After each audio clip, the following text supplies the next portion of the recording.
Subscribe कीजिए हमारे channel को और बेल आइकॉन को दबाइए हमारी लेटेस्ट वीडियो सबसे पहले।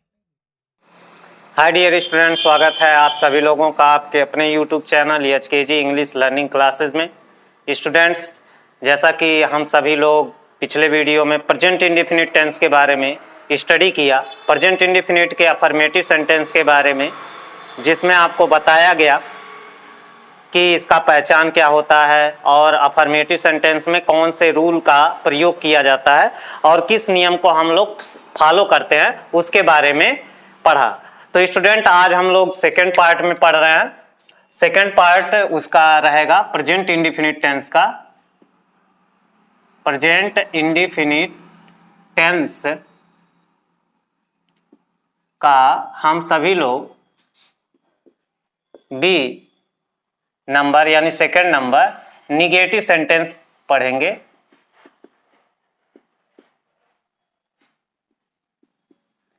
निगेटिव सेंटेंस यानी नकारात्मक वाक्य।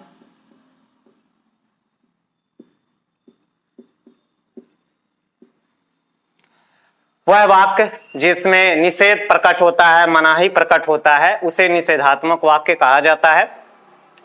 और इसमें हम लोग रूल देखते हैं। रूल क्या है?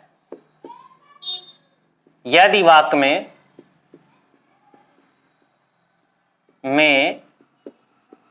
नहीं आया हो तो एक वचनकर्ता के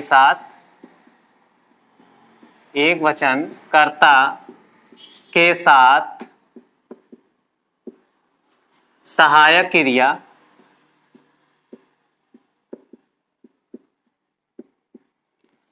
डज के बाद जो है हम लोग, ये सहायक क्रिया है, उसके बाद जो है नॉट का प्रयोग करेंगे। सहायक क्रिया डज नॉट का प्रयोग करते हैं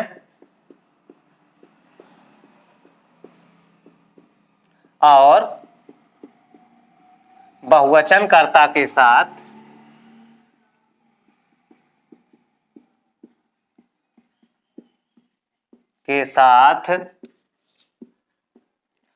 डू नॉट, ये सहायक क्रिया है प्रेजेंट इंडेफिनिट टेंस की।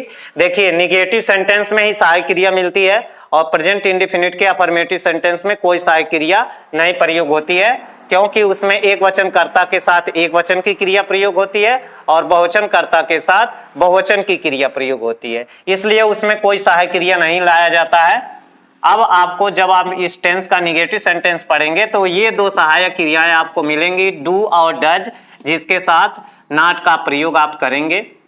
डू नॉट का प्रयोग करते हैं तथा वर्ब फर्स्ट फॉर्म, यानी कि आपको क्रिया की प्रथम अवस्था का प्रयोग करना है स्टूडेंट। वर्ब का प्रयोग करते हैं।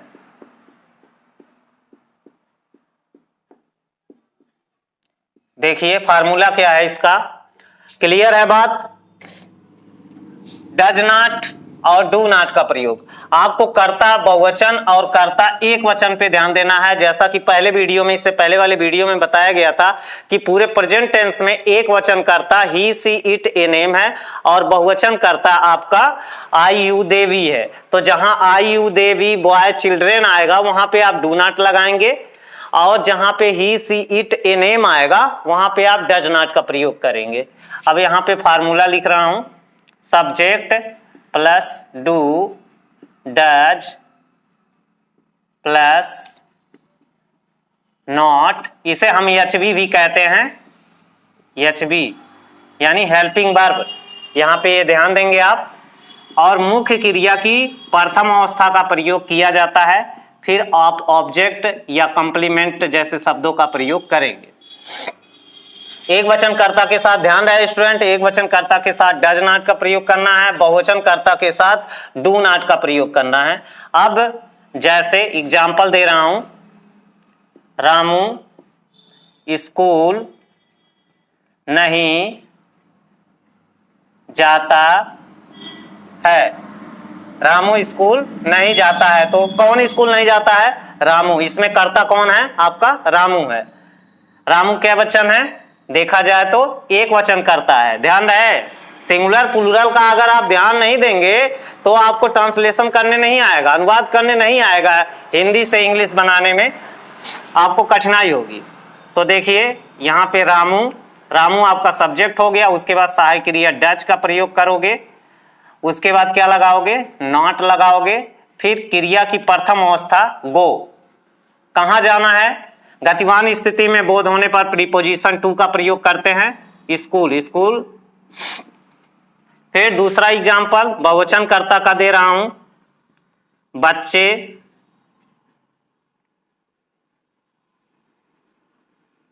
बच्चे यहां क्रिकेट नहीं खेलते हैं। बच्चे यहां क्रिकेट नहीं खेलते हैं। कौन नहीं खेलता है? बच्चे नहीं खेलते हैं। बच्चों की संख्या कितनी है स्टूडेंट? अधिक है, इसलिए यह कर्ता बहुवचन है। और कर्ता बहुवचन के साथ आप क्या लगाओगे? डू नॉट का प्रयोग करोगे। चिल्ड्रेन डू नॉट, क्रिया क्या है? खेलना। जिस शब्द से काम प्रकट होता है उसे क्रिया कहा जाता है। क्या नहीं खेलते हैं? क्रिकेट, ये आपका ऑब्जेक्ट है।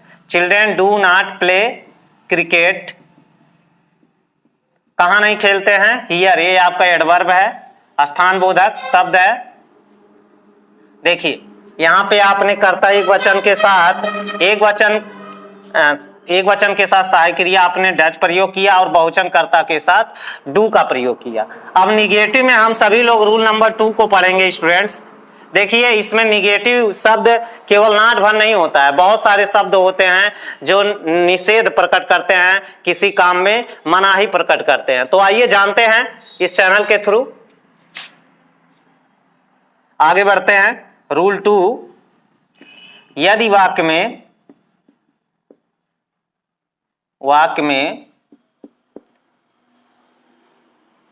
नो वन, ध्यान देंगे ये सब निगेटिव वर्ड है students. No one, nobody,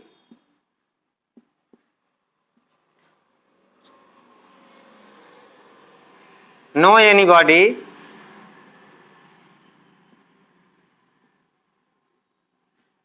no anybody, no any person, कुछ भी संज्ञा आएगा आपका, मैं आपको समझने के लिए बता रहा हूं। नो एनी पर्सन, आया हो तो, आया हो तो मुख्य क्रिया में यस, ईएस या आईईएस जोड़ दिया जाता है।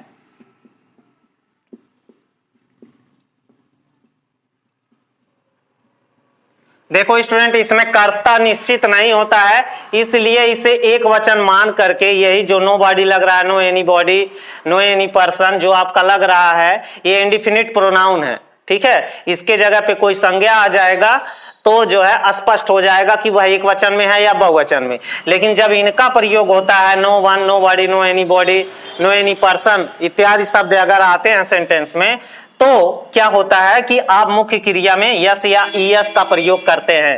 ध्यान देंगे, ये रूल नंबर 2 है। इसको लिखने के बाद तब आप लोग जो है इसका स्क्रीनशॉट ले लीजिएगा। वहां कोई भी नहीं जाता है, वहां कोई भी नहीं जाता है। देखिए नो बॉडी माने कोई भी, या नो वन माने कोई भी नहीं, वहां कोई भी नहीं जाता है। तो आप लिखेंगे नो बॉडी, नो बॉडी क्रिया क्या है? गो। अब इसी में आपको क्या लगाना है? ईएस लगाना है। नो बॉडी गोज देयर, वहां कोई भी नहीं जाता है। ये आपका हो गया। दूसरा एग्जांपल दे रहे हैं, दूसरा आपका यहां बता रहा हूं। अब इसी को यहीं पे प्रयोग कर सकते हैं। चलिए दूसरा यहीं बता दे रहे हैं। कोई भी आदमी उसे नहीं बुलाता है। कोई भी आदमी उसे नहीं बुलाता है, तो आप क्या करेंगे? कोई भी आदमी उसे नहीं बुलाता है, तो यहां नो एनी मैन या पर्सन लगा सकते हैं। No any man calls him. ये आपका निगेटिव सेंटेंस का दूसरा रूल कंप्लीट हुआ। स्टूडेंट्स, यहां पर पहुंचने पर आप जो है इसका स्क्रीनशॉट ले लीजिए।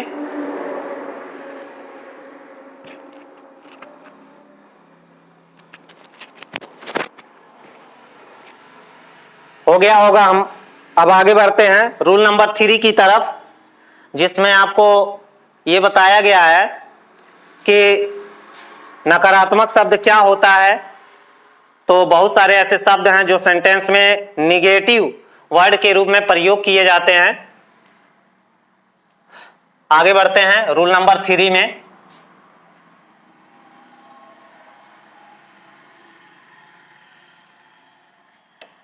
निगेटिव बहुत बड़ा है स्टूडेंट्स, कई सारे रूल्स हैं इसमें।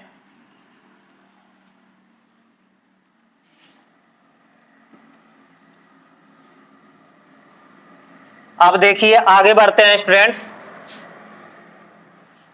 और एक बात कि अगर अभी तक आपने इस चैनल को सब्सक्राइब नहीं किया है तो प्लीज सब्सक्राइब करें और अपने फ्रेंड में इसे ज्यादा से ज्यादा शेयर करें। और देखिए रूल नंबर 3, यदि वाक्य में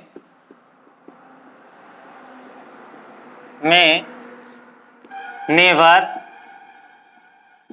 नथिंग माने कुछ नहीं होता है, नेवर माने कभी नहीं, nothing,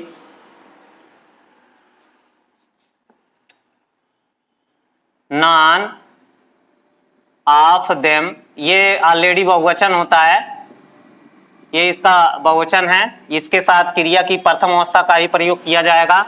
non of them,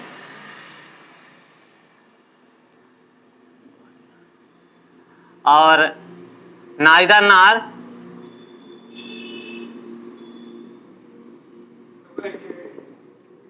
neither nor, फिर आता है नॉट ओनली बट आल्सो का प्रयोग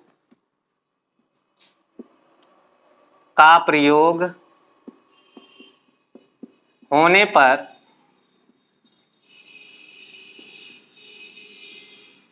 पर कर्ता के वचन के अनुसार क्रिया में यस, ईएस या आईईएस का प्रयोग किया जाता है।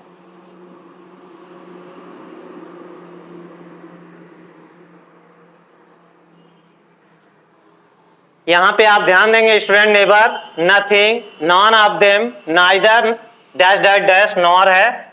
नाइदर नॉर यानी न तो न ही का प्रयोग होता है, नॉट ओनली और dash dash dash but also, न केवल बल्कि का प्रयोग होने पर जिस तरह से हम अफर्मेटिव सेंटेंस में एक वचन कर्ता के साथ यस या यस लगाते हैं और बहुवचन के साथ नहीं लगाते हैं, तो उस बात का हमें यहाँ पे ध्यान देना पड़ता है। यही इसमें सावधानी है प्रेजेंट इंडेफिनिट के निगेटिव सेंटेंस में। तो आइए देखते हैं। वह उसे, पहला उदाहरण देख रहे हैं, वह उसे कभी नहीं डांटता है। वह उसे कभी नहीं डांटता है। कौन नहीं डांटता है? वह, ये करता है किसे? उसे, ये ऑब्जेक्ट है, कभी नहीं ये निगेटिव है, डांटना आपका क्रिया है। तो ही नेवर माने कभी नहीं, पहले ही लिखा गया है नियम में, ही नेवर इज कॉल्ड, देखिए ही एक वचन है इसलिए डांटने की स्पेलिंग में यस आप बढ़ा देंगे, he never is calls him, वह उसे कभी नहीं डांटता है। दूसरा रूल है वह न केवल यहां आता है बल्कि वह मेरी सहायता भी करता है। देखिए आपका यहां पे आया है न केवल,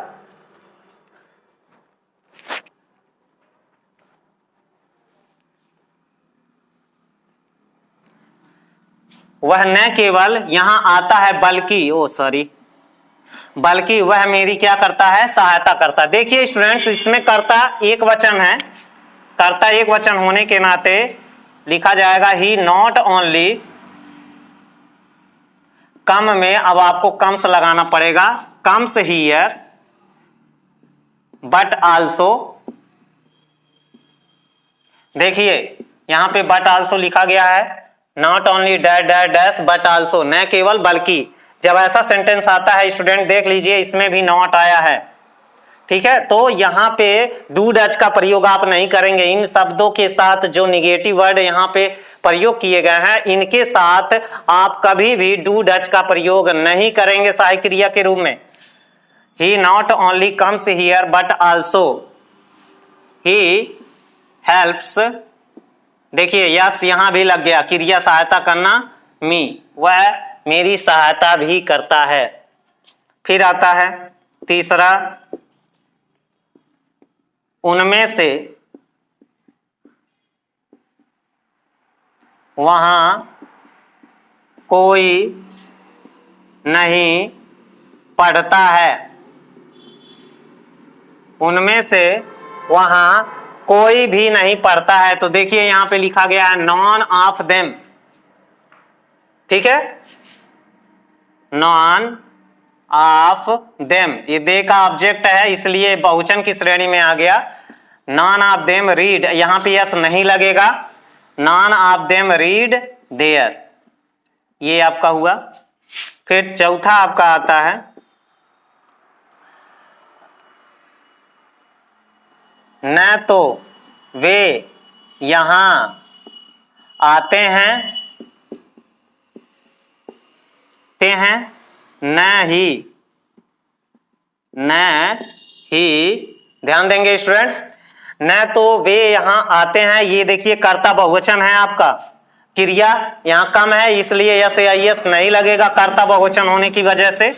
न ही मैं वहां जाता हूं, ये भी कर्ता बहुवचन में आ गया है, तो आप क्या लिखेंगे इसके लिए, वहां लिखा है neither dash dash dash, nor का प्रयोग करेंगे आप, नाइदर ही नहीं दे, neither they come here nor I go there. तो इस तरीके से स्टूडेंट ये निगेटिव सेंटेंस का हम लोग प्रेजेंट इंडेफिनिट में अनुवाद करते हैं। आशा करते हैं कि यह वीडियो आपको पसंद जरूर आएगा और जो है आप इस चैनल पर जुड़े रहेंगे हमारे साथ, और मिलते हैं अगले वीडियो में। लेकिन सब्सक्राइब करना ना भूलें और ज़्यादा से ज़्यादा जरूर शेयर करें। Have a good day, thank you.